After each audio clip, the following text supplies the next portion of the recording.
আমাদের জীবনের যত আলোচনা করেছি তার মধ্যে অন্যতম গুরুত্বপূর্ণ একটা আলোচনা আজকে আমি মনে করি যে আমাদের জন্য, সেটি হচ্ছে জন্ম থেকে মৃত্যু পর্যন্ত মানুষকে মানুষই হতে হয়। গরুর বাচ্চা গরু হয়েই জন্মগ্রহণ করে। জীবনে কেউ গালাগালি করে গরুর বাচ্চাকে বলে নাই, গরু রে তুই কবে গরু হবি। কোনোদিন বান্দরের বাচ্চাকে তুই কবে বান্দর হবি এটা বলে নাই। ছাগলের বাচ্চাকেও কেউ রাগ করে বলে নাই তুই এখনো ছাগল হলি না। কিন্তু মানুষ 70-80 বছর বয়সে অপর মানুষকে বলে এখনো মানুষ হতে পারলেন না। বলি কি না আমরা? তার মানে মানুষ হতে হয়। আজকে আমাদের আলোচ্য বিষয় হচ্ছে রাসূল সাল্লাল্লাহু আলাইহি ওয়াসাল্লামের জীবন থেকে অনুসরণীয় এমন 10টা গুণাগুণ যেগুলো একজন মানুষকে মানুষ বানায়। এটি হজের সফরের পরে আল্লাহ রাব্বুল আমিন আমাকে আপনাদের সামনে আবার কথা বলার মতো সুযোগ দান করেছেন, এজন্য আমি আল্লাহ রাব্বুল আলামিনের কাছে কৃতজ্ঞ, আলহামদুলিল্লাহ। সম্মানিত ভাইরা, হজ একটা কঠিন সফর এবং এই সফর আল্লাহ রাব্বুল আলামিনের সহযোগিতা, আল্লাহ রাব্বুল আলামিনের নিয়ামত, আল্লাহ রাব্বুল আলামিনের দয়া, এগুলা বান্দা প্রত্যক্ষ করে যে আল্লাহ রাব্বুল আলামিন যাদেরকে নিয়ে যান, আল্লাহ রাব্বুল আলামিনের দয়া তারা প্রত্যক্ষ করে। হজের সফরটা এরকম মোবারক সফর। আমি অনেক দিন ধরেই হজের সফরে আল্লাহ রাব্বুল আলামিন নিয়ে যান। শুধু একটা জায়গা থেকে আমার মনে হয় যে আমাদের ভাইদেরকে জানানো উচিত, সেটি হচ্ছে আমাদের অনেক পিতামাতা থাকেন, যেই পিতামাতারা তাদের সময়ে তাদের জন্য হজ ফরজ হয় না বা করতে পারেন না। তারা আল্লাহ তাদের সন্তানদেরকে পরে স্বাবলম্বী করেন এবং সন্তানদের অন্যতম একটা মনের অনেকের তামান্না থাকে, আকাঙ্ক্ষা থাকে যে আমি আল্লাহ তৌফিক দিলে আমার পিতামাতাকে হজ করাবো। অনেকেই এরকম তাদের পিতামাতাদেরকে হজ করিয়েছেন, যে সন্তান হিসাবে পিতামাতাকে হজ করান, হজে পাঠান। এটা আমাদের দেশে একটা ট্রেন্ড। কিন্তু আমি শুধুমাত্র আমার অভিজ্ঞতার আলোকে বলবো, প্রিয় ভাইয়েরা, যারা নিজেদের পিতামাতাকে হজ করাবেন, এরকম নিয়ত করেন বা পাঠায় দিবেন মুআল্লিমের সাথে, মনে করেন আল্লাহর ওয়াস্তে এই তরিকার থেকে নিজেদের সিদ্ধান্ত পরিবর্তন করে বরং নিয়ত করেন যে আমি আমার পিতামাতার সাথে হজ করব। কেননা হজ শারীরিক শক্তি সামর্থ্যের সাথে অত্যন্ত জরুরি, গুরুত্বপূর্ণ একটা ইবাদত। আপনার আর্থিক সঙ্গতি আছে, শারীরিক সঙ্গতি নাই, আপনার জন্য হজ ফরজই আল্লাহ করেন নাই। সেখানে আপনার আর্থিক সঙ্গতির সাথে শারীরিক অক্ষম মানুষকে আপনি পাঠিয়ে দিচ্ছেন। এটা তার জন্য যেরকম পরীক্ষা, ঠিক তার সাথীদের জন্য পরীক্ষা। একজন মানুষ আপনার প্রতি যত আন্তরিক হোক, পিতামাতার জন্য সন্তান যতদূর আন্তরিক হয় ততদূর আন্তরিক হওয়া সম্ভব নয়। সুতরাং যদি কারো বয়স হওয়ার পরে হজে যাওয়ার ফরজ হয়, তাহলে অবশ্যই নিজে নিজে কেবল পাঠায় দেওয়ার নিয়ত না করে সাথে যাওয়ার নিয়ত করেন। নচেত এই মানুষকে একটা এক্সট্রিম পরীক্ষার মধ্যে ফেলে দেওয়া হয়, যেটা আমরা বছরকে বছর দেখতেছি যে পৃথিবীর যত হাজিরা কষ্ট পায়, বাঙালি হাজিদের কষ্ট এক জায়গায় করলে সকল হাজিদের কষ্টের সমান হবে। কেননা আমাদের থেকে বেশি বয়স নিয়ে, আমাদের থেকে বেশি শারীরিক অক্ষমতা নিয়ে, আমাদের থেকে বেশি পরিশ্রমহীন মানুষ পৃথিবীর খুব কম দেশের থেকে হজের সফরে আসে। সুতরাং আমাদের জন্য পিতামাতাকে পাঠানোর থেকে পিতামাতাকে সাথে নিয়ে যাওয়া, এটা হচ্ছে একটা হজের অবজারভেশন। আর যাদেরকে আল্লাহ হজ ফরজ করেছেন, কালক্ষেপণ না করে, রক্তটা ঠিকঠাক মতো থাকা অবস্থায়, বোধটা ঠিকঠাক থাকা অবস্থায়, শারীরিক শক্তি সামর্থ্য থাকা অবস্থায় আমাদের জন্য হজ করে ফেলা উত্তম। আল্লাহ আমাদেরকে তৌফিক দান করেন। প্রিয় ভাইয়েরা, আজকে আমরা জুমা পরবর্তী সংক্ষিপ্ত সময়ে আমাদের জীবনের যত আলোচনা করেছি তার মধ্যে অন্যতম গুরুত্বপূর্ণ একটা আলোচনা আজকে আমি মনে করি যে আমাদের জন্য, সেটি হচ্ছে জন্ম থেকে মৃত্যু পর্যন্ত মানুষকে মানুষই হতে হয়। গরুর বাচ্চা গরু হয়েই জন্মগ্রহণ করে। জীবনে কেউ গালাগালি করে গরুর বাচ্চাকে বলে নাই, গরু রে তুই কবে গরু হবি। কোনোদিন বান্দরের বাচ্চাকে তুই কবে বান্দর হবি এটা বলে নাই। ছাগলের বাচ্চাকেও কেউ রাগ করে বলে নাই তুই এখনো ছাগল হলি না। কিন্তু মানুষ 70-80 বছর বয়সে অপর মানুষকে বলে এখনো মানুষ হতে পারলেন না, বলি কি না আমরা? তার মানে মানুষ হতে হয়। আজকে আমাদের আলোচ্য বিষয় হচ্ছে রাসূল সাল্লাল্লাহু আলাইহি ওয়াসাল্লামের জীবন থেকে অনুসরণীয় এমন 10টা গুণাগুণ যেগুলো একজন মানুষকে মানুষ বানায়। জন্ম থেকে মৃত্যু পর্যন্ত যদি কেউ মানুষ হিসাবে থাকতে চায় সকল ক্ষেত্রে, তাহলে এই 10টা গুণাগুণ তার জীবনের মধ্যে, কালচারের মধ্যে রাখতে হবে। নচেত আসলে সে মানুষের অবয়বে আছে, প্রকৃতার্থে সে মনুষ্যত্ব ধরে রাখতে পারবেন। এই জন্য মনুষ্যত্ব ধরে রাখার জন্য নবীজির জীবন থেকে 10টা গুণাগুণ মনে থাকবে ইনশাআল্লাহ। আমরা বোঝার জন্য চেষ্টা করি প্রিয় ভাইয়েরা, যে আল্লাহ রাব্বুল আলামিন রাসূলুল্লাহ সাল্লাল্লাহু আলাইহি ওয়াসাল্লামকে আমাদের জন্য অনুকরণীয় আদর্শ হিসেবে দিয়েছেন। তিনি আসলে কোন দিকগুলি কালচার করতেন, কোন দিকগুলি তিনি নিজে প্র্যাকটিস করতেন এবং আমৃত্যু তার সাহাবায়ে কেরামের মধ্যে তার উম্মতের জন্য অনুকরণযোগ্য বানায় রেখে গিয়েছেন, এরকম 10টা গুণাগুণের কথা আমরা শোনার জন্য চেষ্টা করি প্রিয় ভাইরা। 1 নম্বরে, কেউ যদি নিজেকে মানুষ হিসাবে রাখতে চায়, কেউ যদি নিজেকে মানুষের প্রকরণের মধ্যে আল্লাহ রসুল কর্তৃক যে সকল গুণাগুণ বর্ণনা করা হয়েছে এর মধ্যে যদি নিজেকে রাখতে চায়, 1 নম্বর হচ্ছে তার জ্ঞান অর্জনের প্রতি তার জন্য দায়িত্ব থাকতে হবে এবং আগ্রহ থাকতে হবে। সে যদি জ্ঞান অর্জনের এই আগ্রহ, এই দায়িত্ববোধ এটা মনে করে যে নির্ধারিত একটা সময় যাওয়ার পরে শেষ, তাহলে এটা তার একটা ভুল সিদ্ধান্ত। বরং আমৃত্যু তার জন্য জ্ঞান অর্জনের প্রতি আগ্রহ এবং এইটার প্রতি তার একটা দায়িত্ববোধ থাকতে হবে। আল্লাহ রাব্বুল আলামিন কোরআনুল কারীমের মধ্যে এ বিষয়ে কথা বলেছেন। সূরা তাহার মধ্যে আল্লাহ রাব্বুল আলামিন রাসূলুল্লাহ সাল্লাল্লাহু আলাইহি ওয়াসাল্লামকে বলছেন। আল্লাহ কি বলছেন? আল্লাহ রাব্বুল আলামিন বলছেন, وَكَذَلِكَ أَنزَلْنَاهُ قُرْآنًا عَرَبِيًّا وَصَرَّفْنَا فِيهِ مِنَ الْوَعِيدِ। আল্লাহ রাব্বুল আলামিন বলছেন, আমি এমনই ভাবে তোমাদের জন্য আরবি ভাষাতে কোরআনুল কারীম অবতীর্ণ করেছি। আল্লাহ বলছেন কেবলমাত্র অবতীর্ণ করে শেষ করে দেই নাই, ওয়াসাররাফনা ফীহি মিনাল ওয়াঈদ। আল্লাহ বলছেন এর ভিতরে নানান ধরনের সতর্কবাণী তোমাদের জন্য দিয়ে রাখছি। একটা মানুষের জীবনে শুরু থেকে শেষ পর্যন্ত তার জন্য কোন জায়গা পর্যন্ত সে যেতে পারে, কোথায় যে সে থেমে যাবে, আল্লাহ রাব্বুল আলামিন বলছেন ওয়াঈদ হিসাবে আমি রব্বুল আলামিন সতর্কবাণী হিসাবে তোমাদেরকে এইগুলা দান করেছি। আল্লাহ বলছেন কেন এগুলা দিলাম? লাআল্লাহুম ইয়াত্তাকুন, আশা করা যায় এই মানুষগুলা আল্লাহকে ভয় করবে। আল্লাহ বলছেন অথবা আরো তাদের জন্য এই জ্ঞান যে দিলাম আমি কোরআনের মধ্যে কি কাজ করবে জানো নাকি? আও ইউহদিসু লাহুম যিকরা, আল্লাহ বলছেন তাদের অন্তরের ভিতরে চিন্তার খোরাক রব্বুল আলামিন জাগ্রত করবেন। সুবহানাল্লাহ। সুতরাং কোরআনুল কারীম এটার যে জ্ঞান, এইটা কেবলমাত্র আপনাকে আমাকে মুত্তাকি করবে না, বান্দার অন্তরের যে একটা খোরাক আছে ওই খোরাকটা চিন্তার জগৎ, যেই চিন্তা দিয়ে সে তার রবকে চিনবে, যেই চিন্তা তাকে রব্বুল আমিনের সামনে মাথা নত করায় দিবে। আল্লাহ বলছেন নবীজি সাল্লাল্লাহু আলাইহি সাল্লামকে কোরআনের ভিতরে এরকম সতর্কবাণী আপনার জন্য দান করা হয়েছে। আল্লাহ এরপরে নিজের পরিচয় দিচ্ছেন, ফাতাআলাল্লাহুল মালিকুল হক। জেনে রাখো সত্যিকার অধীশ্বর হচ্ছেন আল্লাহ রাব্বুল আলামিন। আল্লাহ এরপরে নবীজিকে বলছেন, ও আমার হাবিব, আপনি চেষ্টা করবেন, আপনি এই কোরআনুল কারীম দেওয়া হচ্ছে এইটাকে সংরক্ষণ করবেন। তবে আমি আল্লাহর পক্ষ থেকে আপনাকে জানায় রাখতেছি এটা ইলমে ওহী, আল্লাহর পক্ষ থেকে আপনার কাছে আসে, এইটা নিয়ে আপনার তাড়াহুড়া করার দরকার নাই।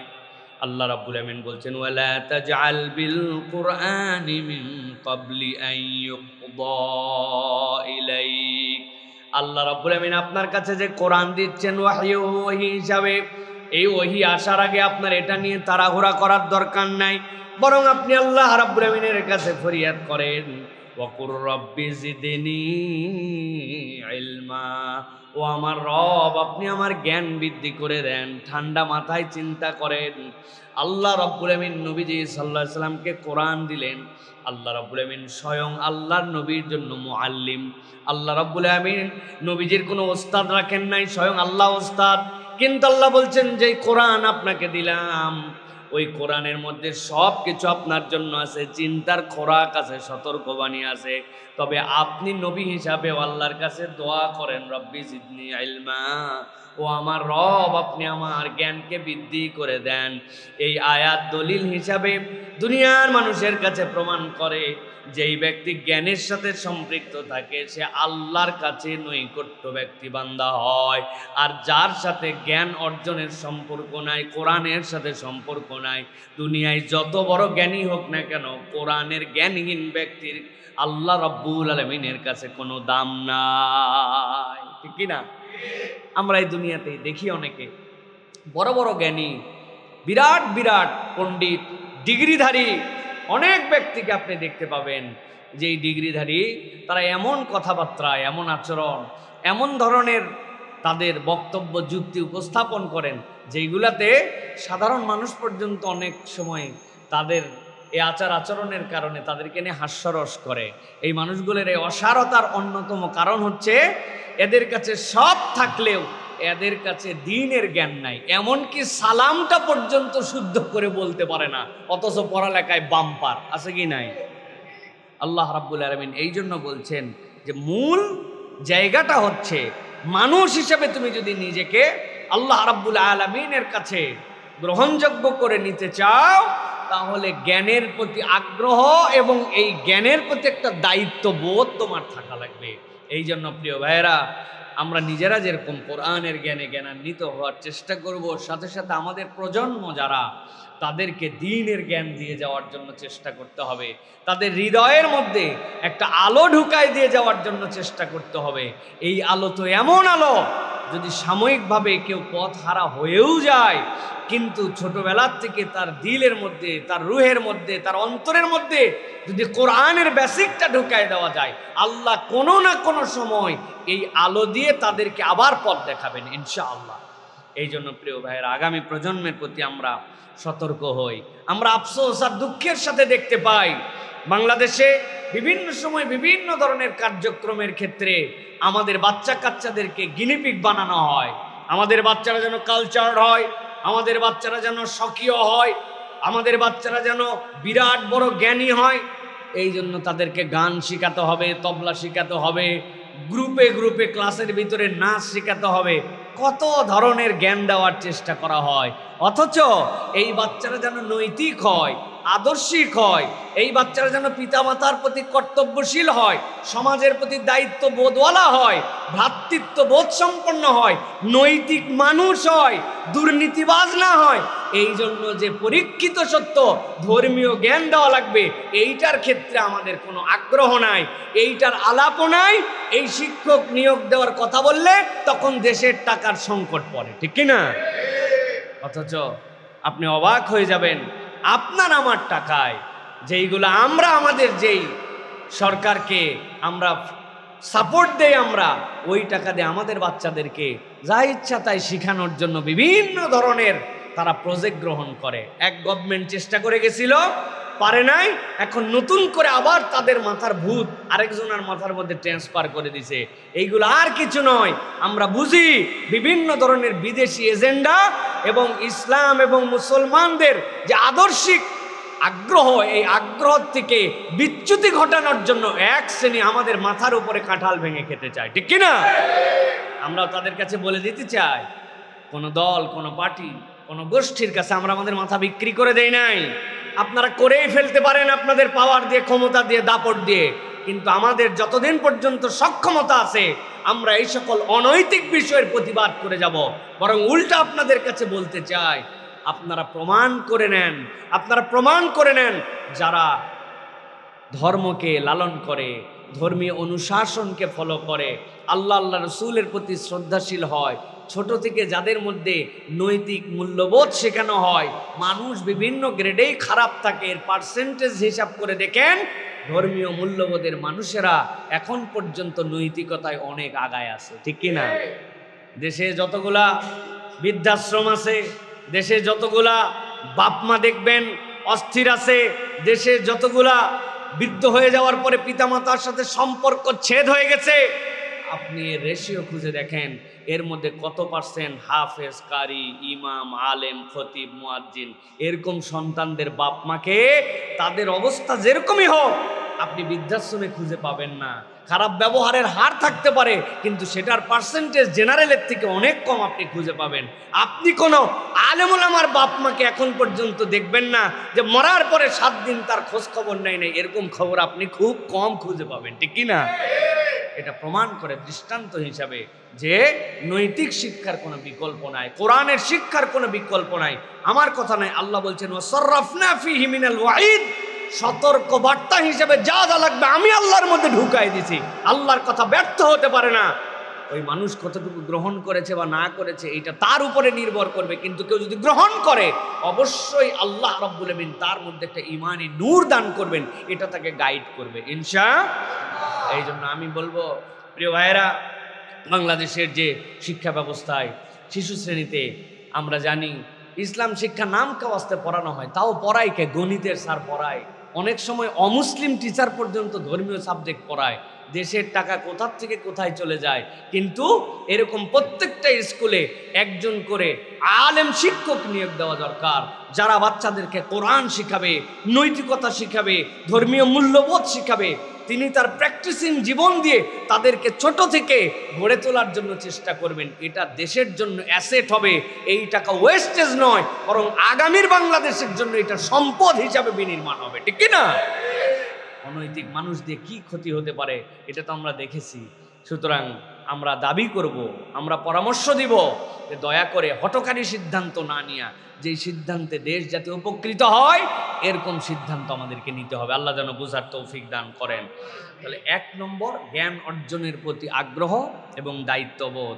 দ্বিতীয়ত আমরা যদি দেখি রাসূলুল্লাহ সাল্লাল্লাহু আলাইহি সাল্লাম বলছেন মান সালাকা তারিকান, যেই ব্যক্তি এরকম একটা পথকে বেছে নিল যেখানে সে জ্ঞান অর্জন করবে, আল্লাহ বলছেন সে আসলে জ্ঞান অর্জনের পথ বেছে নেয় নাই, নবী আপনি বলে দেন সে যেন তার জান্নাতে যাওয়ার রাস্তাকে সহজ বানায় নিল। সুবহানাল্লাহ। তাহলে এটা হচ্ছে জ্ঞান অর্জনের জন্য বিরাট উপকারিতা।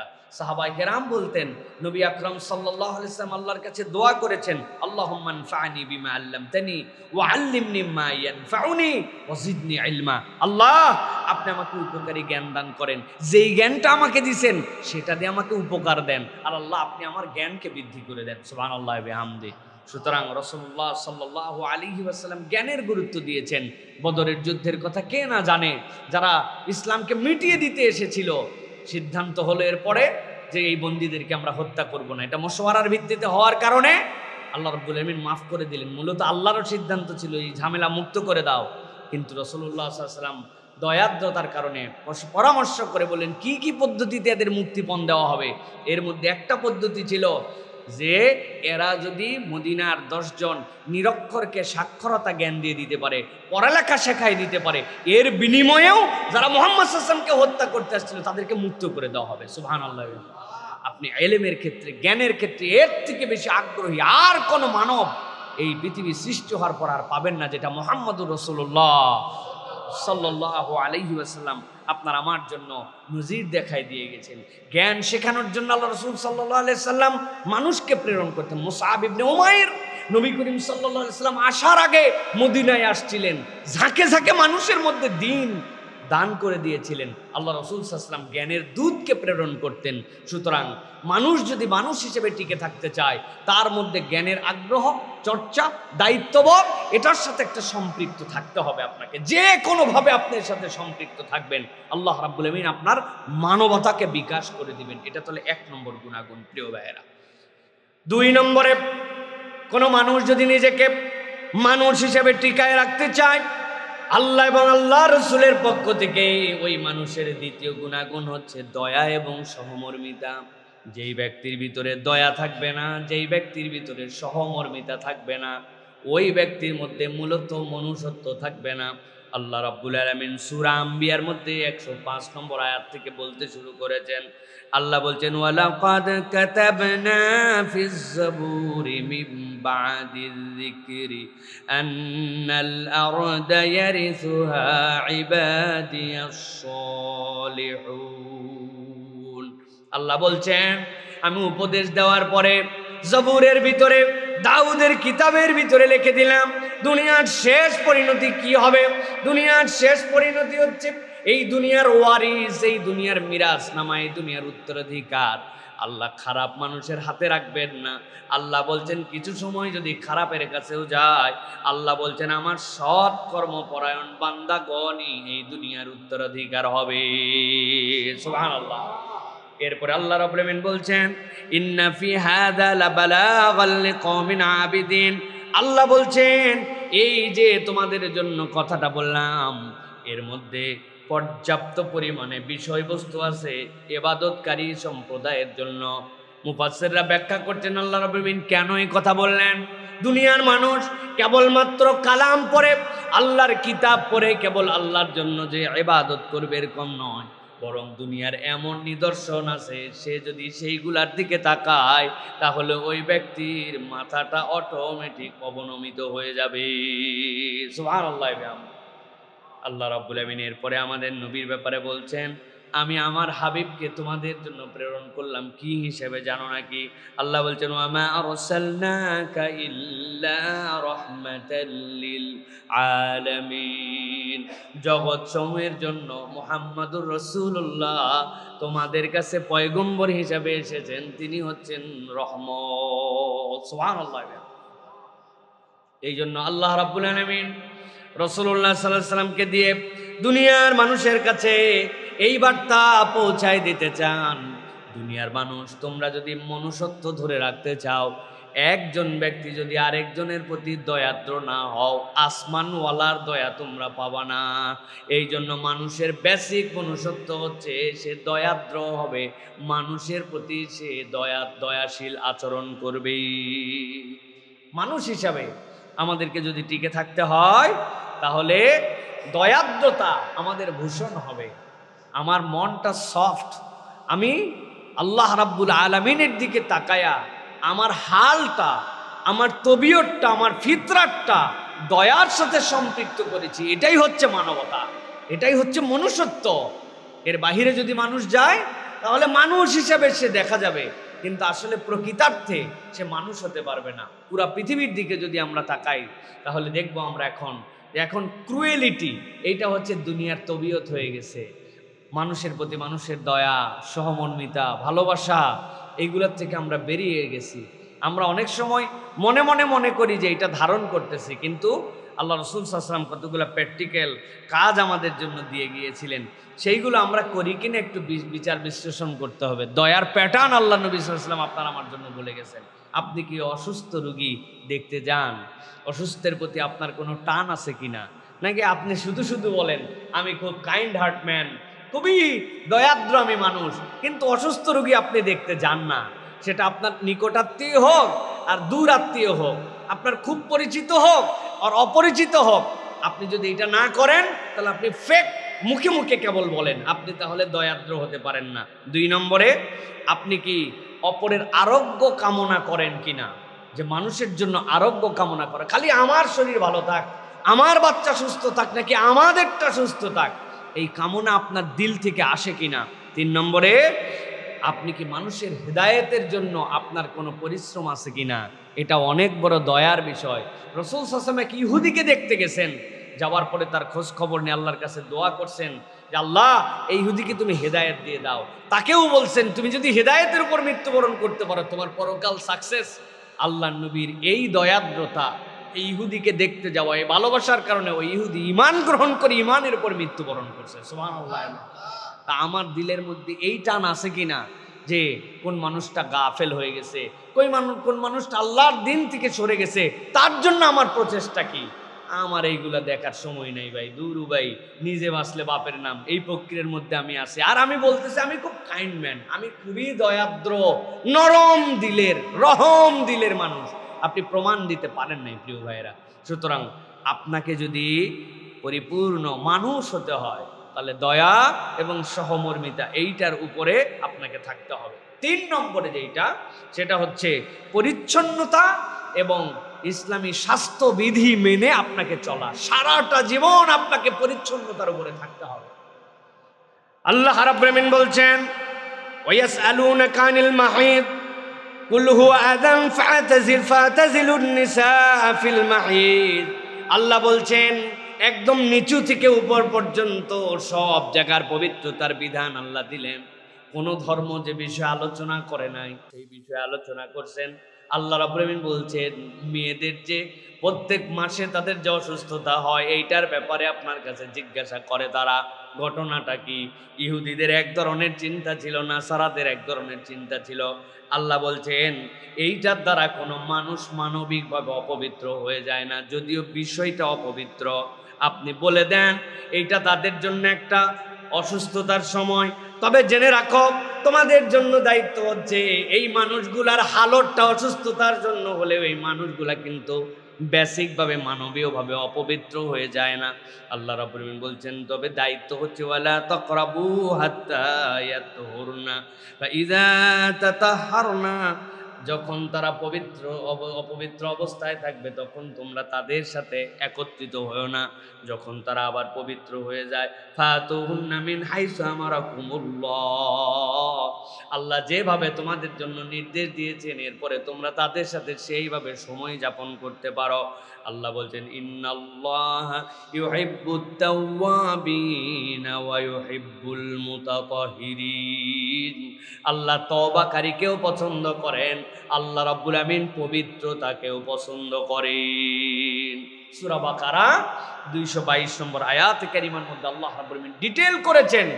বেসিক কথা হচ্ছে ইন্নাল্লাহা ইউহিব্বুত তাওয়াবিন ওয়া ইউহিব্বুল মুতাতাহহিরিন।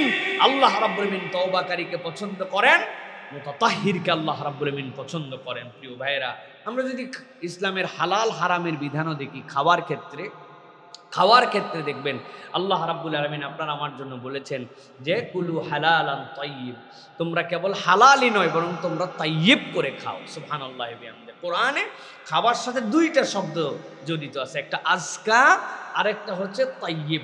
কেবল হালাল নয় আজকা হতে হয়, কেবল হালাল নয় তাইয়্যিব হতে হয়। বিসমিল্লাহ আল্লাহু আকবার বলে মুরগি জবাই করছি, এটা খাওয়া আপনার জন্য হালাল, কিন্তু এটা আপনার জন্য তাইয়্যিব হয় নাই।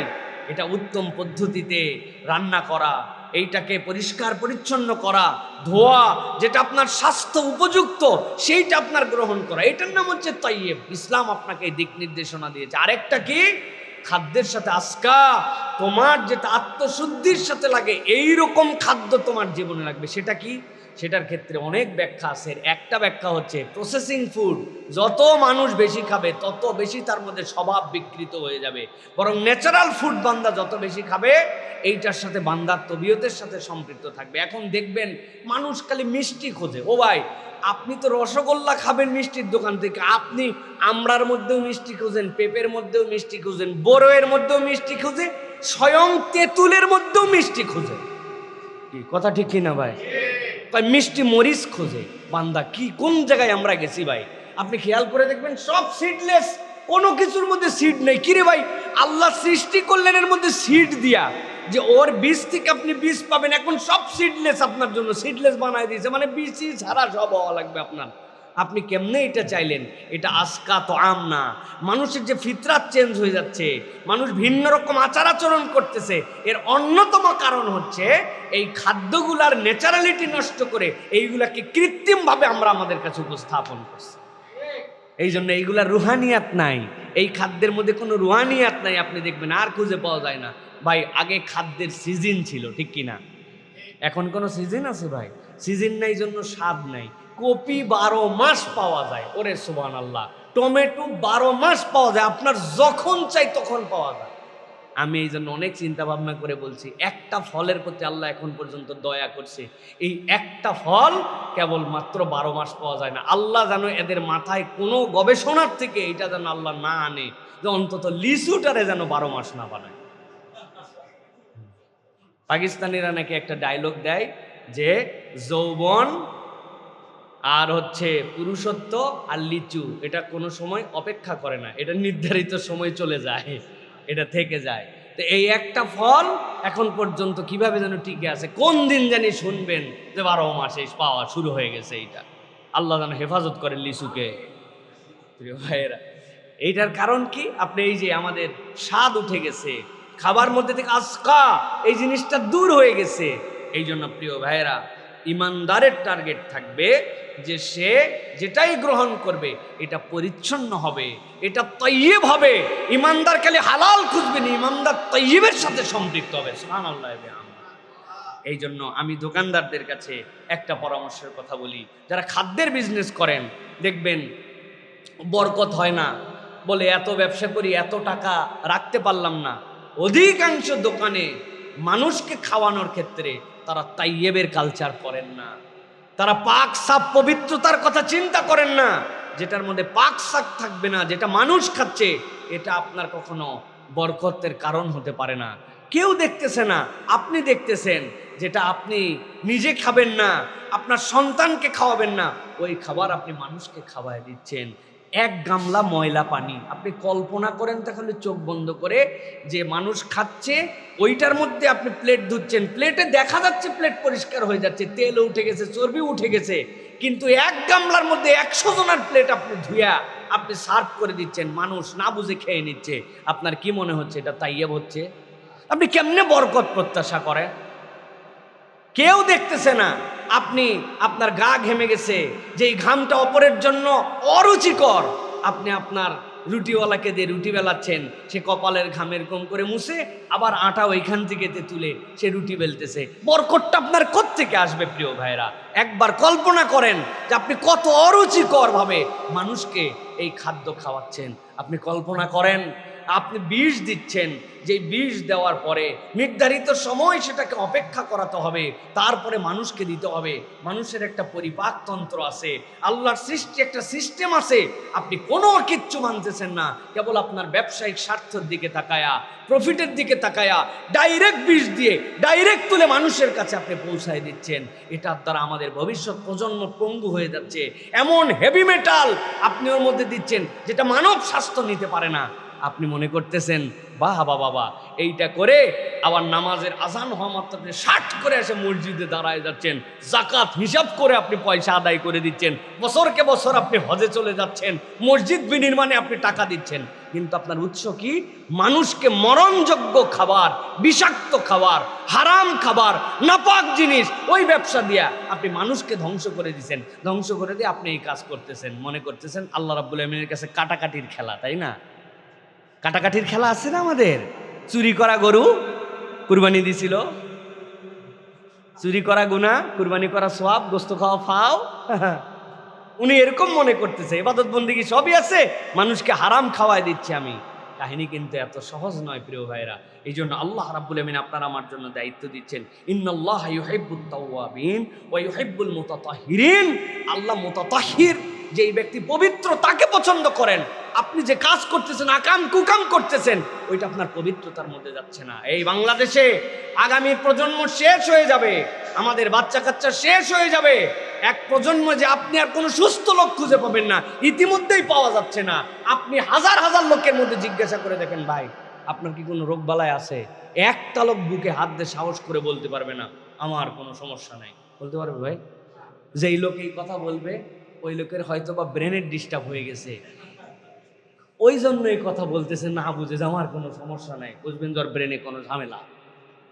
ভাই এ কম দুঃখে কম আফসোসে এটা বলা হচ্ছে না। ছোট ছোট মানুষের জন্য বড় বড় মেজর প্রবলেম আপনি কল্পনা করতে পারবেন না। এইগুলো সব আমাদের মধ্যে ছড়াই গেছে কি দিয়ে? খাদ্যের বিষ দিয়ে। খাদ্যের বিষ দিয়ে আমাদের প্রজন্ম ধ্বংস হয়ে যাচ্ছে। আল্লাহ আমাদেরকে বোঝার তৌফিক দান করুন। আন্দাজি শুধু ঠিক বলেন না, ঢাকা শহরে যত জিনিসের মধ্যে হেভি মেটাল পাওয়া গেছে, সবচেয়ে সাংঘাতিক খারাপ বিষাক্ততা, সবচেয়ে বেশি পরীক্ষার মধ্যে যেটা পাওয়া গেছে সেটার নাম আপনারা জানেন না। বলেন তো কি নাম? বলেন কি? প্রিজারভেটিভ। পান।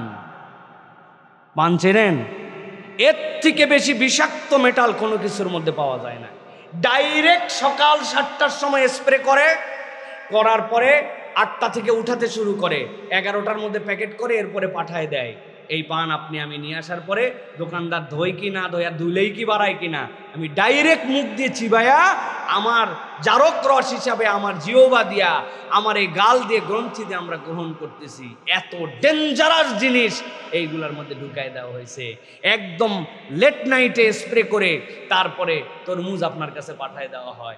আম একটু নাকি কালো দাগ হলে আমাদের দিল জোড়ায় না, এই জন্য তারা বুদ্ধি করে এর মধ্যে শ্যাম্পু দেয়, আরও কিছু কিছু মেডিসিন দিয়ে আগে রাত্রেবেলা স্প্রে করে পরের দিন পাঠায়। খা বাঙালি খা, চকচকা জিনিস খা, পুরা কলিজাটা পর্যন্ত আমাদের শেষ করে দেওয়া হচ্ছে প্রিয় ভাইয়েরা। অতএব আপনাকে আমাকে এই তয়্যিবের সাথে সম্পৃক্ত হতে হবে। যারা এর সাথে জড়িত আছেন, যারা এই কাজ করতেছেন, আল্লাহর কাছে যাওয়ার পরে নামাজ রোজা হজ যাকাত দিয়ে পার পাওয়া কঠিন হয়ে যাবে প্রিয় ভাইয়েরা। আল্লাহ আমাদের নিচ থেকে উপর পর্যন্ত এই সার্কেলকে আল্লাহ রাব্বুল আলামিন বোঝার তৌফিক দান করেন। প্রিয় ভাইয়েরা, তাহলে এইটা গেল আমাদের জন্য। রাসূলুল্লাহ সাল্লাল্লাহু আলাইহি সাল্লাম কতকগুলা তয়্যিবের, কতকগুলা পবিত্রতার গুণাগুণ তার সাথে ছিল। এর মধ্যে একটা, প্রতিটি নামাজের আগে ওযু করা, দিনে একাধিকবার মিসওয়াক করা, এটা হচ্ছে আপনার পবিত্রতার একটা অন্যতম এলিমেন্টস। ঘুম থেকে উঠে হাত ধোয়া, খাবারের আগে হাত ধোয়া, খাবারের পরে হাত ধোয়া রাসূলুল্লাহ সাল্লাল্লাহু আলাইহি ওয়াসাল্লামের আমল ছিল। ঘুম থেকে উঠে প্রথম নবী আকরাম সাল্লাল্লাহু আলাইহি ওয়াসাল্লাম 2টা হাত ধুয়ে ফেলতেন, পোশাক পরিচ্ছদ, চুল দাড়ি পরিষ্কার রাখতেন, সুগন্ধি ব্যবহার করতেন। এক সাহাবী এলোমেলো উস্কো খুস্কো চুল নিয়ে ঘুরে বেড়াচ্ছিলেন।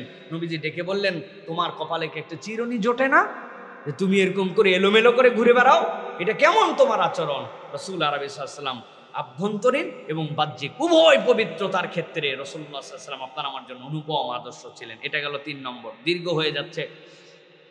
4 নম্বরে, প্রত্যেক মানুষের মধ্যে একটা মানবিক চেতনা লাগবে, যে জীবন রক্ষার যে একটা মহত্ব আছে, এইটা আপনার দিল থেকে আপনাকে অনুভব করতে হবে, যে জীবন রক্ষার একটা মহত্ব, যে যেখানে জীবনের প্রশ্ন সেখানে আমি একজন মানুষ হিসাবে অ্যাক্টিভ।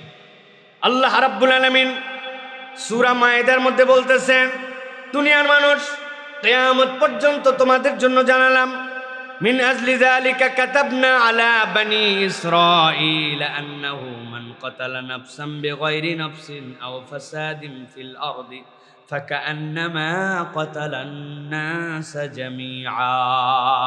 আল্লাহ বলছেন, বনি ইসরায়েলের জন্য আমি লিখে দিয়েছিলাম, যে কেউ প্রাণের বিনিময়ে প্রাণ অথবা পৃথিবীতে অনর্থ সৃষ্টি করা ছাড়া অপর মানুষকে যদি হত্যা করে, হতে পারে সে একটা মানুষকে হত্যা করছে অন্যায় করে, আল্লাহ বলছেন সে যেন দুনিয়ার সব মানুষকে হত্যা করে ফেললো। নাউজুবিল্লাহ। আল্লাহ রাব্বুল আলামিন এরপরে বলছেন, দুনিয়ার মানুষ জেনে রাখো, ওয়ামান আহইয়াহা ফাকান্নামা আহইয়ান নাস জামিআ। কেউ যদি একটা মানুষের প্রাণ বাঁচানোর জন্য ঝাঁপায় পড়ল, প্রাণ বাঁচানোর মতো মমত্ববোধ তার ভিতরে দেখায় দিল, আল্লাহ বলছেন পুরা দুনিয়ার মানুষকে বাঁচায় রাখার জন্য যে সওয়াব, আল্লাহ রাব্বুল আমিন তার আমলনামাটা যেন সেরকম বানায় দিবে। আল্লাহ রাব্বুল আমিন বলছেন, ওয়ালাকাদ জাআতহুম রুসুলুনা বিল বাইয়িনাতি সুম্মা ইন্না কাসীরাম মিনহুম বা'দা যালিকা ফিল আরদি লামুসরিফুন। আল্লাহ বলছেন, পয়গম্বরগণ তোমাদের কাছে এরকম অনেক নিদর্শনাবলী নিয়ে আসছেন, এরপরে দুনিয়াতে এমন কতকগুলা মানুষ আছে তারা সীমারেখা মানে না, সীমারেখা অতিক্রম করে যায়। দেখবেন এক শ্রেণীর মানুষ আছে, তাদের কালচার, তাদের তবিয়ত, তাদের স্বভাব হচ্ছে মানুষের মধ্যে ফিতনা ফাসাদ ছড়ায় দেওয়া, দুনিয়াকে শান্ত রাখা তাদের কোনো প্ল্যান নাই, দুনিয়াকে অশান্ত বানায় রাখা তাদের টার্গেট। হাজার বোঝানোর পরেও এরা কখনো মানুষের বিবেচনায়, মানুষের আসানি, মানুষের জন্য রহম দিল হতে পারে না।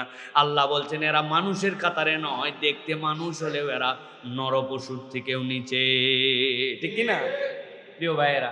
এই জন্য ইমানদারের হৃদয়ের মধ্যে একটা মমত্ববোধ থাকবে, যে মমত্ববোধটা মানুষকে বাঁচানোর জন্য তার মন মানসিকতা হবে।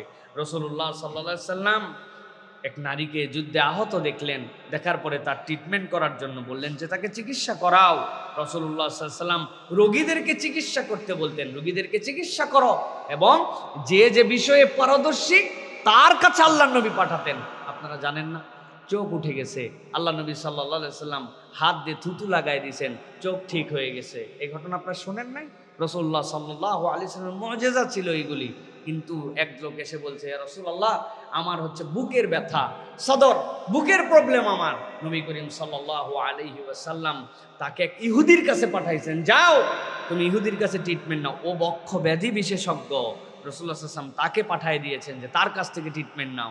সুতরাং এই যে মমত্ববোধ, মানুষের প্রতি দায়িত্বশীলতা, এই জন্য যুদ্ধে ইসলাম অকারণে কোনো নারী, কোনো শিশু, কোনো গাছপালা, কোনো পুরোহিত এইগুলাকে হত্যা করার অযোগ্য ঘোষণা করেছে। কিয়ামত পর্যন্ত যুদ্ধ থাকবে, কিন্তু এইগুলাকে বাস বিচার করে আপনাকে চলতে হবে।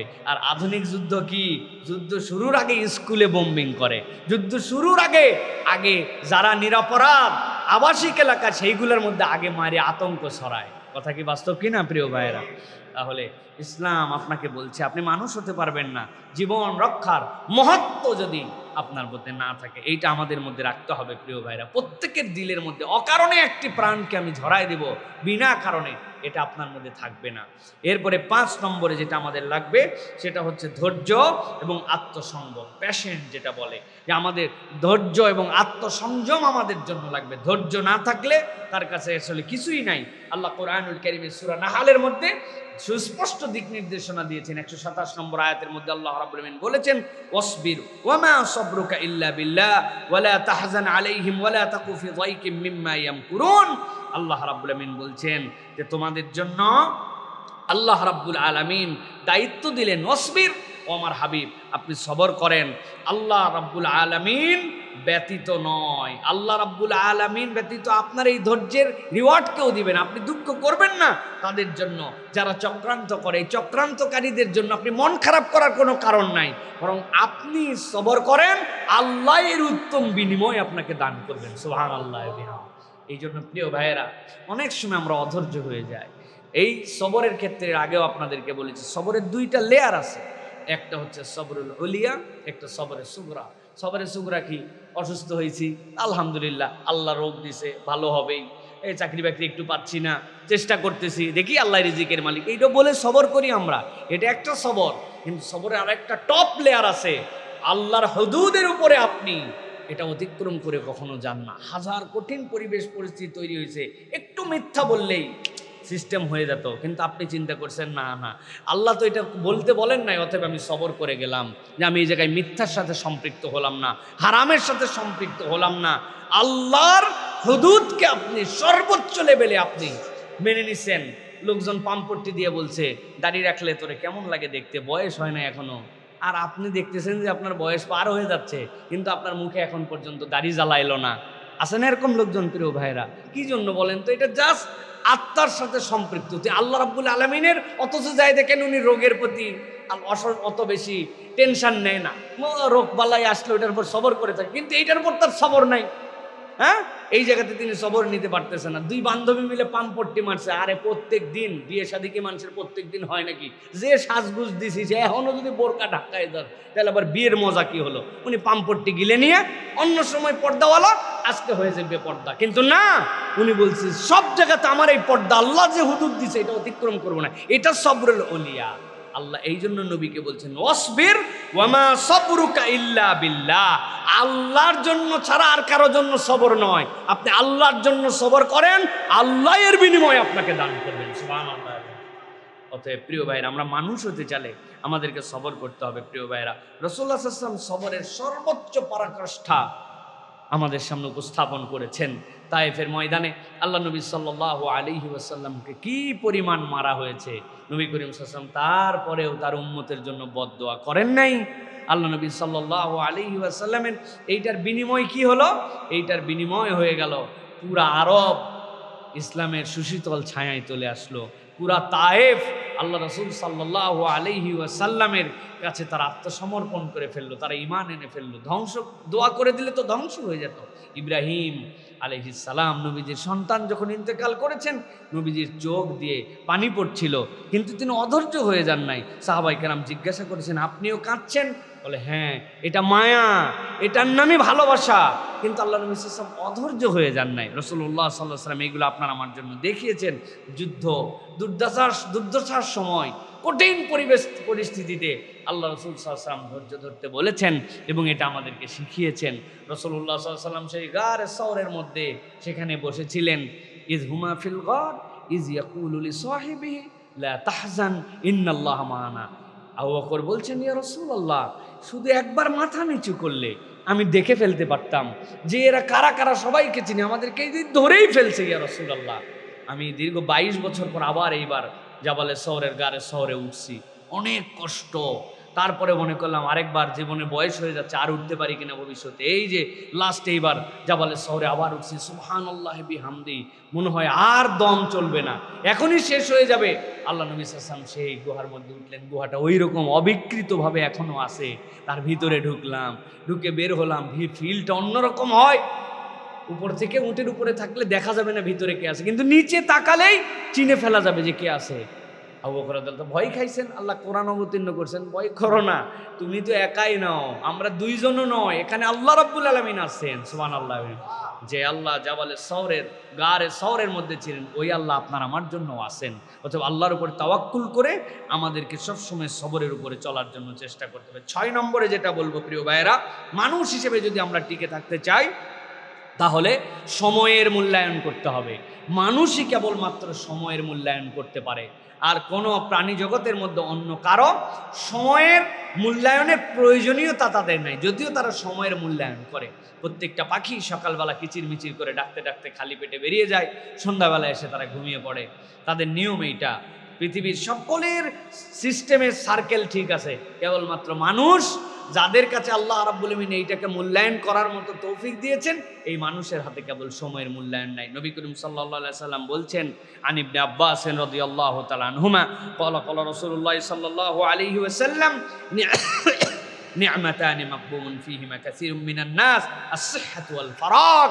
এই দুনিয়ার মানুষ দুইটা নিয়ামতের ব্যাপারে বড় বেশি উদাসীন। এর একটা হচ্ছে তার জন্য অবসর, আরেকটা হচ্ছে সুস্থতা। যখন আমি সুস্থ, এটার মূল্যায়ন আমি করি না। যখন আমার অবসর আছে, এটার মূল্যায়ন আমি করি না। তখন এইটাকে আমরা অন্যরকমভাবে ব্যবহার করি। অতএব প্রিয় ভাইয়েরা, আমরা আমাদের জীবনের সময়গুলোকে মূল্যায়ন করার জন্য চেষ্টা করি। প্রিয় ভাইয়েরা, মানুষ হতে পারবো না তাছাড়া আমরা। আর যাই হই, আমাদের যে মানবিক শান্তি, দেখবেন আমাদের শান্তি উঠে গেছে কেন? টাইম ম্যানেজমেন্ট না থাকার কারণে। আমাদের জীবন থেকে দেখবেন শান্তি নাই, আমাদের জীবনে টাইম বরকত নাই। আমরা বলি না, ওরে আল্লাহ, সপ্তাহ শুরু হতে হতে শেষ হয়ে গেল, বলি না? আমরা এরকম কথা বলি কিনা আপনারা বলেন? আরে দিন শুরু হতে হতে না শেষ হয়ে গেল। কাদের দিন শুরু হতে হতে না শেষ হয়ে যায়? যাদের দিন শুরু হয় সকাল 10টায়, এদের দিন শুরু হতে হতে না শেষ হয়ে যায়। আর ওই ফজরের আউয়াল ওয়াক্তে যখন উঠা হয়, ওঠার পরে 10টা বাজতে বাজতে 2বার খাওয়া লাগে, এমন খিদা লাগে। আপনি কোথার থেকে আসেন, আপনি দিন শুরু আর শেষ? সকাল ফজরের আজানের আগের থেকে আউয়াল ওয়াক্তে যদি ফজরের আজান হয়, মক্কা শরীফে আমরা 4টা 13-তে আমরা মক্কায় সালাত আদায় করতাম। 4টা 13-য় ফজর, 4টা 13-র পরে উঠে গল্প গুজব করে, এরপরে তাওয়াফ করে, এরপরে সকালের নাস্তা করে, এরপরে ঘরে আসে 6টা বাজে না, এক চক্কর শেষ। আপনি বলছেন দিন শেষ হয় না, দিন তো 7টা পর্যন্ত। এরপরে 3 ঘন্টা ঘুমানোর পরে 9টার থেকে উঠে তারপরে আবার 12টা পর্যন্ত আরেক দিন, জোহরের পরে আরেক দিন, আসর যদি আউয়াল ওয়াক্তে খালি হয়ে যায়, মাগরিব পর্যন্ত আপনার আরেক দিন, দিনই শেষ হয় না। আর আপনি কখন দিন শুরু হইলো কখন, শেষ হলো কখন? আপনি ঘুমান রাত 3টার সময়, উঠেন সকাল 10টায়। আপনার ফজর কখন আর আপনার আসর কখন? প্রিয় ভাইয়েরা, এই জন্য প্রিয় ভাইয়েরা, দিন, এই যে নামাজ, দাওয়া, সমাজসেবা, এইগুলো আপনার একটা সার্কেলের মধ্যে থাকতে হবে, টাইম ম্যানেজমেন্টের মধ্যে থাকতে হবে। দিনের ওজিফাগুলো যদি আপনার না থাকে, দিনের বরকত কোত্থেকে আসবে? ফজরের নামাজ পড়লাম, শাট করে উঠে দৌড় দিয়ে বের হয়ে গেলাম, ফজরের ওজিফাই আপনি আদায় করলেন না। ফজরের পরে রাসূলুল্লাহ সাল্লাল্লাহু আলাইহি ওয়াসাল্লাম কতগুলা স্পেশাল দোয়া করতে বলেছেন, সাইয়্যিদুল ইস্তিগফারটা আপনি পড়লেন না, আল্লাহুম্মা আনতা রাব্বি লা ইলাহা ইল্লা আনতা খালাকতানি। আপনি কেমনে মানুষ ফজরের নামাজের পরে আপনি আয়াতুল কুরসি পড়লেন না? আপনি রদিতু বিল্লাহি রব্বান ওয়া বিল ইসলামি দীনান ওয়া বি মুহাম্মাদিন নাবিয়্যুন ওয়া রাসূলা, আপনি দোয়া পড়ে আপনার সকাল শুরু করলেন না। আপনি আপনার সকালের সৌন্দর্য আল্লাহ রাব্বুল আলামিনের কাছে উপস্থাপন করলেন না। আপনার কিভাবে আপনার দিন তাহলে টাইম ম্যানেজমেন্টের মধ্যে যাবে? এই আজকারগুলা আমার রুহের খোরাক। আমার যেরকম মুখের খাদ্য আছে ওরকম আমার রুহের খাদ্য আছে। ওই রুহ অস্থির হয়ে যাবে, ওই রুহ কোনো কিছুতে আপনাকে প্রশান্তি দিতে পারবে না যদি ওর মধ্যে সকাল সন্ধ্যার জিকির না থাকে। আপনি আল্লাহর কাছে বলেনই নাই সকালবেলা বিসমিল্লাহিল্লাযী লা ইয়াদুররু মা ইসমিহি শাইউন ফিল আরদি ওয়ালা ফিস সামা ওয়া হুয়াস সামিউল আলিম আশহাদু আল্লা ইলাহা ইল্লাল্লাহু ওয়াহদাহু লা শারীকা লাহুল মুলকু ওয়া লাহুল হামদু ইউহয়ী ওয়া ইউমীত। আপনি বলেনই নাই, এই তাসবিহাতে আপনি শুরু করেন নাই, কেমনে দিন শুরু হবে প্রিয় ভাইরা? মাত্র 5 মিনিট, কিন্তু এইটা আপনার জন্য $1,000,000 প্রজেক্ট। এইটা আপনার রুহের মধ্যে এমন প্রশান্তি দিয়ে দিবে, সাধারণ মানুষদের দূরের কথা, আমরা যারা রাত দিন মানুষে জ্ঞান দিয়ে বেড়াচ্ছি, ওয়াজ করে বেড়াচ্ছি, আমরা নিজেরা সকাল সন্ধ্যার তাসবিহ পড়ার মতো আমাদের সময় নাই। খালি সালাম ফিরানো দেরি, মোবাইলটা অন করে নোটিফিকেশান চেক করতে 1 সেকেন্ড দেরি নেই। মনে হচ্ছে মোবাইলে হাত না দিলে পৃথিবীর টাইম বোম সেট করা আছে, এটা অফ করা লাগবে। আমার টাইম বোমের হাত আমার হাতে, পুরো পৃথিবী ধ্বংস হবে কি হবে না এটা আমার সাথে সম্পৃক্ত, এরকম একটা ভাব নিয়ে আমরা চলাচল করতেছি। এই কথা বললেন না যে প্রিয় ভাইয়েরা?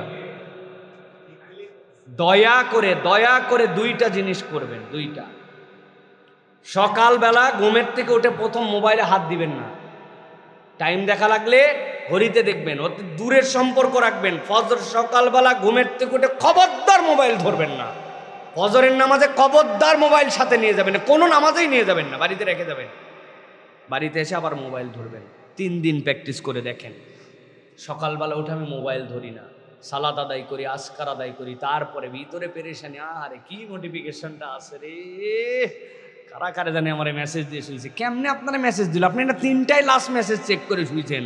আপনার পার্টির লোক সব তো 3টার সময় ঘুমাইছে, এরা কখন মেসেজ দিবে? এরা 10টার পরে দিবে। আপনি এত পেরেশান হওয়ার দরকার নেই। প্রিয় ভাইয়েরা, কম জ্বালায় কথা বলতেছি না, আল্লাহ রাব্বুল আলামিন আমাদেরকে বোঝার তৌফিক দান করেন প্রিয় ভাই। তাহলে সময়ের মূল্যায়ন, তালেব ইলম যারা আসেন কথা শোনার জন্য, দয়া করে লাইন মতো আসেন প্রিয় ভাইরা। জীবনের বহুত পর্ব এখনো বাকি আছে। আপনি যে পর্বে ঢুকে গেছেন, ভবিষ্যৎ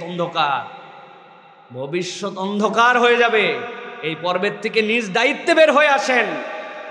তাছাড়া মুসিবত আছে প্রিয় ভাইরা, বিরাট মুসিবত আছে প্রিয় ভাই। আল্লাহ আমাদেরকে বোঝার তৌফিক দান করেন। এরপরে 7 নম্বর, উত্তম আচরণ এবং যোগাযোগ দক্ষতা। একটা মানুষের উত্তম আচরণ লাগবে এবং যোগাযোগ দক্ষতা লাগবে। এটা হচ্ছে মানুষ হিসেবে মানুষকে নিজেকে উপস্থাপন করার জন্য আল্লাহ রাব্বুল আমিন আপনার আমার জন্য নিয়ামত দান করেছেন। আল্লাহ রাসূলুল্লাহ সাল্লাল্লাহু আলাইহি ওয়াসাল্লামের ব্যাপারে কি বলেছেন? ওয়া ইন্নাকা লাআলা খুলুকিন আযীম। আপনাকে উত্তম চরিত্রের উপর অধিষ্ঠিত করা হয়েছে। উত্তম চরিত্রের উপর অধিষ্ঠিত করার মানে কি?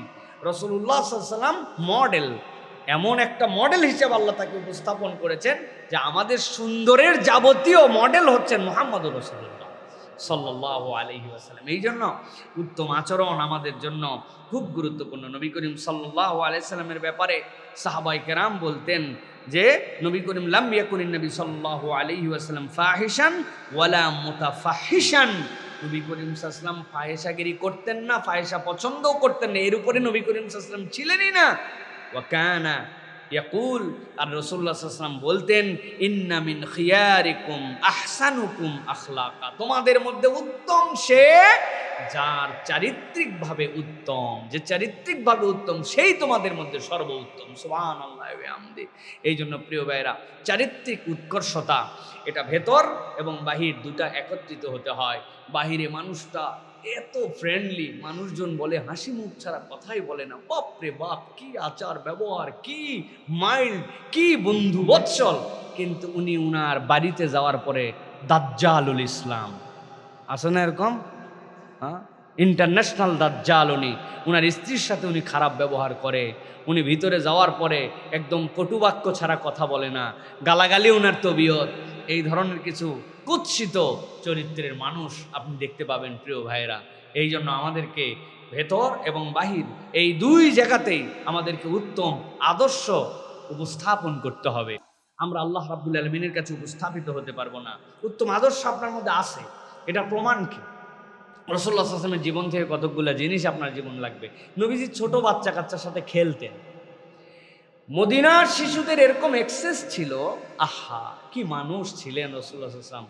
যার মন চাইছে আল্লাহ নবীর হাত ধরে জেনে মন চাই উনি টাইনে নিয়ে চলে যেত। এই লোকটারে পাইছি তো পাইছি, নবীজিরে টাইনে নিয়ে একজন এদিক গেছে, একজন নবীও টাইনে তার সাথে যান। ওরা জানতো টানলে এই ব্যক্তিটা আমাদের সাথে আসবেন আর মাইন্ড করবেন না। সুবহানাল্লাহ। Can you believe that? তা আপনারা আমার একটা বাচ্চা টাইনে নিয়ে যাচ্ছে যে আসেন তো এই কোনার দিকে বল খালি ড্রেনের মধ্যে পড়ে যায়, আপনি ফিল্ডিংটা এই কোনায় দাঁড়ান। বেয়াদব, তোর বাপ কিছু শিখায় না, বেয়াদব কোথাকার মুরব্বী মানুষের হাত ধরে টাইনে নিয়ে উনি বল ঠেকানোর জন্য নিয়ে আসছে। আদব নাই, লেহাজ নাই। ঠিক এই রকম কাজটাই মদিনার শিশুরা নবী করিম সাল্লাল্লাহু আলাইহি ওয়াসাল্লামকে নিয়ে যেত যে আমাদের পার্টিতে লোক কম, অপর পার্টিতে লোক বেশি, আপনি দুধ ভাত, আপনি আমাদের সাথে আসেন। নবী করিম সাল্লাল্লাহু আলাইহি ওয়াসাল্লাম বাচ্চাদের সাথে খেলতেন, তাদের সাথে মিশতেন। সুতরাং আপনি বলতেছেন আমার খুব উত্তম আচরণ, কিন্তু আপনার বাচ্চাদের সাথে সম্পর্ক নেই। বাচ্চা কাচ্চা উল্টা আপনার আতঙ্কে থাকে। মসজিদে এসে খালি একটুখানি কথা বলছে, আপনি তো নামাজ কালাম শেষ করার পরে যে যারা যাচ্ছেন ওরে ওরে বাবা রে বাবা, ও আর জিন্দেগিতে মসজিদমুখী হবে না। এরকম অনেকগুলা খাটাস মার্কা বুড়া আছে না আমাদের? বাবারে এত জোরে বললেন ভাই,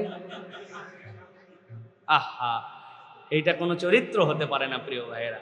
2 নম্বরে যেটা সাহাবারা বলতেন, আহা, নবীজি যার সাথে কথা বলতেন ওই লোক বিশ্বাস করত আল্লাহর নবী আমার থেকে বেশি কাউকে ভালোবাসেন না। জেনারেলি সকলেই মনে করতো তাই। কি অবাস্তব আচরণ তার মধ্যে ছিল। মানুষ মনে করত আল্লাহর নবী আমাকেই সবচেয়ে বেশি ভালোবাসে। এশার আজান হয়ে গেছে, নামাজে দাঁড়াই গেছেন সাহাবাই কেরাম, একজন আরবি একজন বেদুইন আসলো, নবী করিম সাল্লাল্লাহু আলাইহি ওয়াসাল্লাম মুসাফা করলো, দরজার সামনে দাঁড়ায়, মোহাম্মদ কেমন আছো, তোমার অবস্থা কি, তোমার ভাল কুস্তি কি, আমার অবস্থা তো জানো না, এই বিপদের মধ্যে এ কামত শেষ। এই লোক গল্প জুড়াই দিছে সামনে। আল্লামা রাগিব ইস্পাহানী এই হাদিসটা নিয়ে আসছেন আখলাকুন নবীর ভিতরে। তিনি বলছেন যে নবী করিম সাল্লাল্লাহু আলাইহি ওয়াসাল্লামের আচরণ ছিল কোনো ব্যক্তির দিক থেকে তিনি কখনো আগে মুখ ফিরায় নিতেন না, ওই ব্যক্তি যতক্ষণ না তার দিক থেকে মুখ ফিরায় নিত। সুবহানাল্লাহ। নামাজ দাঁড়ায় গেছে, আল্লাহ নবী তারপরে মুখ ফিরান নাই, তার কথা শেষ করে তারপরে নামাজে এসে দাঁড়াইছেন। এই চরিত্র এত সহজ নয়। আল্লাহ রাসূল সাল্লাল্লাহু আলাইহি ওয়াসাল্লাম এইগুলো ছিল উত্তম আচরণ, যে রাসূলুল্লাহ সাল্লাল্লাহু আলাইহি ওয়াসাল্লাম হাসি মুখে কথা বলতেন, ভাইয়ের সাথে হাসি মুখে মিশতেন, কখনো কাউকে কটু কথা বলতেন না। সুতরাং আমি বলতেছি আমি উত্তম আখলাকওয়ালা, গালি গালাজে তার মুখ শেষ। হাই হাই হাই। আর কতকগুলা গালি আছে দূরবর্তী গালি, আপনারা দেন কিনা জানি না। কোথায় খেলা হচ্ছে সাউথ আফ্রিকায়, আর উনি টিভির সামনে বসে বলছে হারামজাদা এরে পাস দিলি না কেন। খেলাই শিখেনি এখনো। বা, উনি বিশ্বকাপের কোচ, উনি মুখ নাপাক করে ফেলতেছে টিভির সামনে বসে। আসে না নাই কতগুলা? আরে ব্যাককলের ব্যাককল কোথাকার, আপনি চিন্তা করছেন আমার কোথাকার মুখ কোথায় আমি নাপাক করে ফেলতেছি। দূরবর্তী গালি দিচ্ছে, দুনিয়া চালায় ফেলতেছে উনি একবারে। কিভাবে আমরা তাহলে উত্তম আচরণকারী মুখের, এই যে মুখের হেফাজত, এইগুলা আল্লাহ রাসূল সাল্লাল্লাহু আলাইহি সাল্লাম কখনো কটু কথা বলতেন না। এগুলো আমাদেরকে অনেক বেশি সতর্কতার সাথে থাকতে হবে। উত্তম আচরণ, এবং যখন মানুষ উত্তম আচরণ করবে তখন যোগাযোগ দক্ষতা তার মধ্যে তৈরি হয়ে যাবে। মানুষের সাথে মিলামেশা, মানুষের সাথে কথা বলা, মানুষের সাথে তার আন্তরিকতা ওই লোকের প্রভাব বিস্তার করবে। তখন ওই লোক যে কথা বলে মানুষ তখন ওই কথা নিয়ে ফেলবে। আল্লাহ যেন আমাদেরকে তৌফিক দান করেন। 8 নম্বরে যেটা বলবো সেটা হচ্ছে টিম ওয়ার্ক। আমরা যদি মানুষ হতে চাই তাহলে দলগতভাবে অনেক কাজ করার মতো আমাদের মধ্যে মেন্টালিটি থাকতে হবে। সহিহ বুখারীর হাদিসের মধ্যে আসছে, ইন্নাল মুমিনা লিল মুমিনি কাল বুনিয়ান ইয়াশুদ্দু বা'দুহু বা'দা ওয়া শাব্বাকা আসাবিআ। রাসূলুল্লাহ সাল্লাল্লাহু আলাইহি ওয়াসাল্লাম বললেন, শোনো, মুমিনরা হচ্ছে একদম সীসা ঢালা প্রাচীরের মতো। নবীজি এর পরে হাতের আঙ্গুলের মধ্যে আঙ্গুল ঢুকাই দিলেন। রাসূলুল্লাহ সাল্লাল্লাহু আলাইহি ওয়াসাল্লাম এরকম করে ঢুকাই বলেন, এই দেখো যেরকম করে তোমাদের জন্য একটা আরেকটার সাথে লেগে আছে, ঈমানদার এরকম করে লেগে থাকবে। তার মানে মুমিনরা সহযোগী হবে, মুমিনরা একজন আরেকজনের কল্যাণকামী হবে। তাআওয়ানু আলাল বিররি ওয়াত তাকওয়া, ঈমানদার সহযোগী হবে, সামষ্টিক কাজ করার জন্য চেষ্টা করবে, তার মধ্যে দলগত কাজ করার মতো মন মানসিকতা থাকবে, লিডারশিপ গ্রহণ করার মতো তার মধ্যে ব্যক্তিত্ব থাকবে, শ্রবণ করার মতো তার মধ্যে মানসিকতা থাকবে। এটা অত্যন্ত বড় আমাদের জন্য গুণাগুণ। প্রিয় ভাইয়েরা, এই দুনিয়ার সবাই বক্তা, কিন্তু রাসূলুল্লাহ সাল্লাল্লাহু আলাইহি ওয়াসাল্লামের থেকে উত্তম শ্রোতা আসমানের নিচে জমিনের উপরে কেউ ছিলেন না।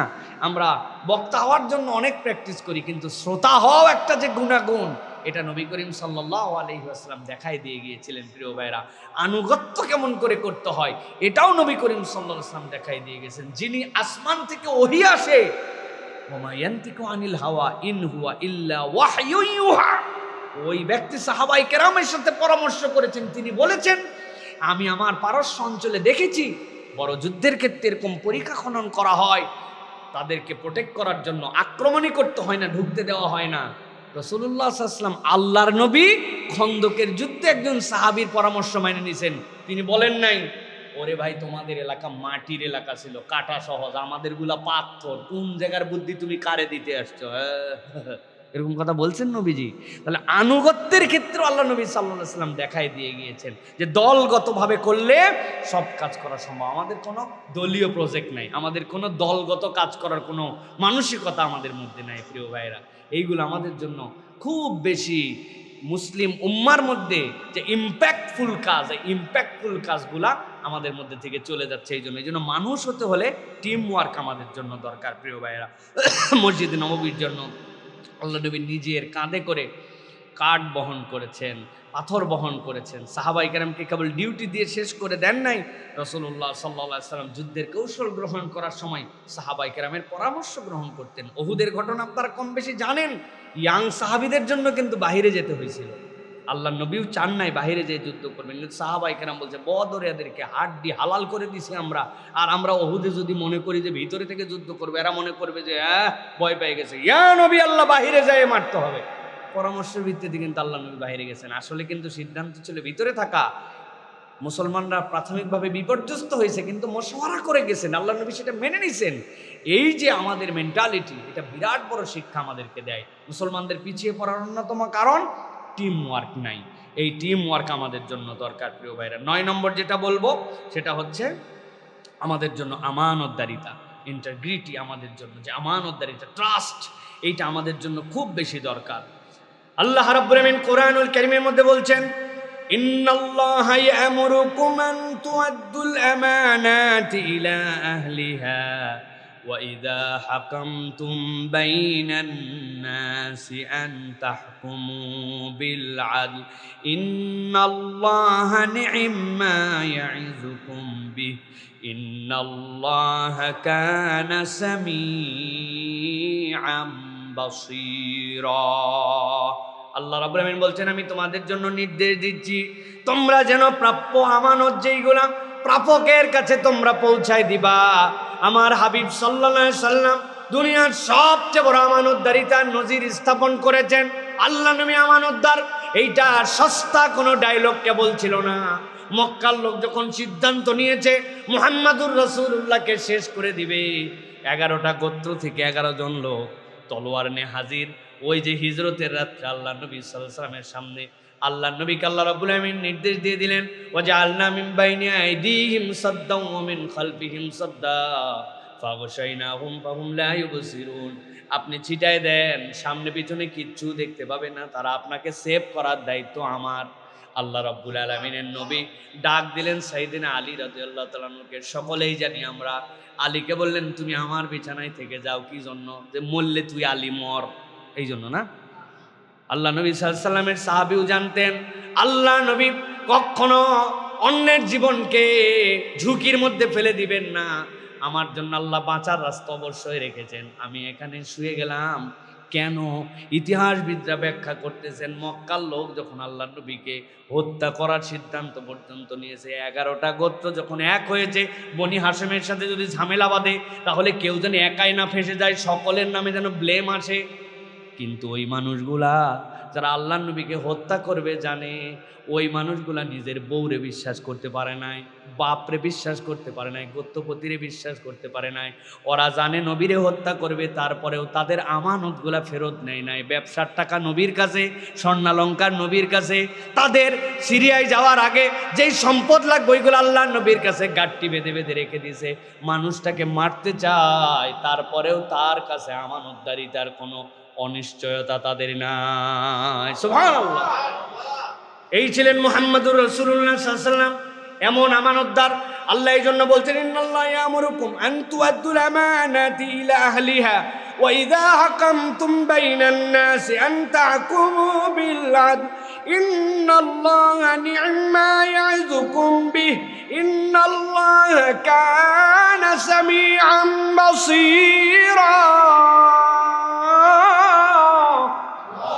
আল্লাহ বলছেন, ও দুনিয়ার মানুষ, তুমি যদি মানুষ হতে চাও তাহলে তোমার প্রাপ্ত আমানত মানুষকে হক অনুযায়ী পৌঁছায় দাও। বাপ বলে গেছিল, তুই বড় সন্তান রে, আমি তো মিরাজ নামা দিয়ে যেতে পারলাম না, সম্পদগুলা সমানভাবে বন্টন করে দিস। উনার মরার সময় হয়ে গেছে, 2 বার হজ করা শেষ হয়ে গেছে, বোনের সম্পদ এখন পর্যন্ত ভাই দেয় নাই। এরকম 100% সলিড মুসলমান আমাদের সমাজে আছে না? না, আহা, আল্লাহ রাব্বুল আমিন বলছেন এই জন্য, ওয়াইদা হাকামতুম বাইনান নাসি আন তাহকুমু বিল আদল, বিচার ফায়সালা যদি করো, পক্ষপাত দুষ্টতা করো না, তুমি মানুষ হতে পারবে না। তাহলে সঠিক বিচার তুমি করো। আল্লাহ রাব্বুল আমিন বলছেন, ইন্নাল্লাহা নি'মা ইয়াযকুম, আল্লাহ রাব্বুল আমিন তোমাদেরকে সদুপদেশ দিচ্ছেন। এর মধ্যে আল্লাহর পক্ষ থেকে এমন বার্তা আছে যেটা তুমি বুঝতেই পারবা না। ইন্নাল্লাহা কানা সামিআম বাসীরা, আল্লাহ কিন্তু সব দেখেন, সব শোনেন। অতএব মানুষ হিসাবে আমাদেরকে থাকতে হলে আমানতদার হতে হবে। আমাদেরকে আমানতদার, আজকে আমানতহীন হওয়ার কারণে দুনিয়া আজকে কঠিন পরিস্থিতির দিকে চলে গেছে। ব্যাংকের থেকে টাকা নেয়, এই জেনেই নেয় যে এটা আমি ফেরত দিব না, অথচ তার টাকা না। ঠিক কিনা ভাই? জেনেই নেয় যে এই টাকা আমি ফেরত দিব না। আহা, কিভাবে মুসলমান হতে পারে সে, কল্পনা করা যায়? যার অল্প একটু ঋণ থাকার কারণে নবীজি নামাজ পড়ায় নাই, আর তুমি ব্যাককল মনে করছো যে লাখ লাখ টাকা নিয়ে তুমি জান্নাতে চলে যাবা ডাইরেক্ট। এত সস্তা কেমনে মানুষের মধ্যে থেকে এই আমানতদারিতে উঠে গেল, একদম নিচ থেকে উপর পর্যন্ত কঠিন কঠিন বিপর্যয় ঘটে গেছে। এইটা কারো মধ্যে আমানতদারি নাই। এই যে শুক্কুর ভাই সামনে বসে আছে, উনি কার কাছ থেকে জানি অনেকগুলা টাকা পায়। উনি শেষ পর্যন্ত তাড়াতাড়ি বলছে কিয়ামতের দিন কিন্তু এটার হিসাব বরাবর করে যাওয়া লাগবে। বলছে ওগুলো হিসাব বরাবর করা আছে। বলে কেমনে? কয় আপনি যেরকম 5 লাখ পান, আমি ওরকম 20 লাখ পাই, ওখানে কাটাকাটি করে আপনারটা বুঝাই দিব। চিন্তা করছেন আপনি? আল্লাহর সাথেও তামসা করে মানুষ। সামনে বসে আছে, আমি বানানো কথা বলার ছেলে না। এই রকম আমাদের মধ্যে আমানতহীনতা চলে গেছে প্রিয় ভাইরা। মানুষের টাকা পয়সা মেরে খাচ্ছে। মক্কার মানুষ আল্লাহ নবীকে এমনি এমনি আলামিন উপাধি দেয় না, এই বিশ্বস্ততার কারণে দিয়েছিল। হ্যাঁ, নবী করিম সাল্লাল্লাহু আলাইহি ওয়াসাল্লাম আমাদের জন্য এই ক্ষেত্রে মডেল। সর্বশেষ যেটা দিয়ে বলবো মানুষ হিসাবে আমাদের জন্য সবচেয়ে বড় সাহসের জায়গা, সেটা হচ্ছে তাওয়াক্কুল। যেই মানুষ আল্লাহর প্রতি ভরসা করে না, সে আসলে প্রকৃত মানুষ হতে পারে। এই জন্য আল্লাহ রাব্বুল আলামিন আপনার আমার জন্য বলেছেন, ওয়ামান ইয়াতাওয়াক্কাল আলাল্লাহ ফাহুয়া হাসবু, কেউ যদি আল্লাহর প্রতি ভরসা করতে শিখে যায়, তিনিই তার জন্য যথেষ্ট হয়ে যান। সুবহানাল্লাহি ওয়া বিহামদি। নবী করিম সাল্লাল্লাহু আলাইহি ওয়াসাল্লাম এই জন্য বলেছেন, অসুস্থতার ক্ষেত্রেও তোমরা তাওয়াক্কুল করো। নবীজি বলছেন, তাদাওয়াউ ইবাদাল্লাহ ফা ইন্নাল্লাহা তাআলা লাম ইয়াদা দাইন ইল্লা ওয়াদা লাহু দাওয়া। আল্লাহ এমন কোন রোগী দেন নাই যার জন্য চিকিৎসা দেন নাই। সুতরাং তোমরা ঘাবড়ায় যেও না, তোমরা চেষ্টা করো, আল্লাহর প্রতি ভরসা করো, আল্লাহ রাব্বুল আমিন তোমাদের মুক্তির রাস্তা বের করে দিবেন। এইটা কেবল মাত্র মুখে মুখে বলার দ্বারা হয় না প্রিয় ভাইয়েরা। আল্লাহ রাব্বুল আলামিনের সাথে সম্পৃক্ত হলে তারপরে এই পরীক্ষায় পাশ করা যায়। আপনি জানেন পরীক্ষা 100 মার্কের হবে, পরীক্ষার টাইম 4 ঘন্টা, পরীক্ষার হলের মধ্যে কোনো রকম নকল করা যাবে না, পরীক্ষার সেন্টার অমুক জায়গায়, এইগুলা সব জানলে তো আপনার পরীক্ষা পাশ হয়ে যাবে, তাই না ভাই? হ্যাঁ, আপনি জানেন 4 ঘন্টা পরীক্ষা, 100 মার্ক, 33 পাইলে পাস, ডানে বামে ঘাড় ফিরানো যাবে না, কলম দিয়ে লিখতে হবে, রোল নম্বর মুখস্থ, পাস হয়ে যাবে না ভাই? না, এটা আপনার জাস্ট প্রক্রিয়া জানছেন, আপনার পড়ালেখাটা করতে হবে, আপনার ওটার জন্য প্রস্তুতি নিতে হবে। আল্লাহর হুকুমে বান্দা যখন চলতে শুরু করে, তখন আল্লাহ রাব্বুল আমিন তার ভিতরে এই তাওয়াক্কুলের হালত তৈরি করে দেন। এটা কেবল মুখে মুখে বলে হয় না প্রিয় ভাইয়েরা। এই জন্য আমাদেরকে প্রিয় ভাইয়েরা, আমাদেরকে আল্লাহ রাব্বুল আলামিনের প্রতি তাওয়াক্কুল করা শিখতে হবে, আল্লাহর প্রতি ভরসা করা শিখতে হবে। আল্লাহ যেন আমাদেরকে এই গুণাগুণগুলোর উপরে দায়েম এবং কায়েম রাখার তৌফিক দান করেন। 1 নম্বর বলেছি জ্ঞান অর্জনের প্রতি আগ্রহ এবং দায়িত্ববোধ। 2 নম্বর দয়া এবং সহমর্মিতা। 3 নম্বর পরিচ্ছন্নতা এবং স্বাস্থ্যবিধি মেনে চলা। 4 নম্বর জীবন রক্ষার মহত্বের কথা বলেছি। 5 নম্বর ধৈর্য এবং আত্মসংযম। 6 নম্বর সময়ের মূল্যায়ন। 7 নম্বর উত্তম আচরণ এবং যোগাযোগ দক্ষতা। 8 নম্বরে দলগত কাজ। 9 নম্বরে আমানতদারিতা। আর 10 নম্বরে বলেছি আল্লাহর প্রতি ভরসা। এইটা যদি মানুষ তার জীবনে কালচারের মধ্যে নিয়ে আসতে পারে, তাহলে সে প্রকৃতার্থে আল্লাহর কাছে মানুষ হিসেবে উপস্থাপন করতে পারবে নিজেকে, আল্লাহ যেন আমাদেরকে তৌফিক দান করেন। আল্লাহ রাব্বুল আমিন যেন আমাদেরকে উত্তম গুণাগুণওয়ালা মানুষ হিসেবে কবুল করেন।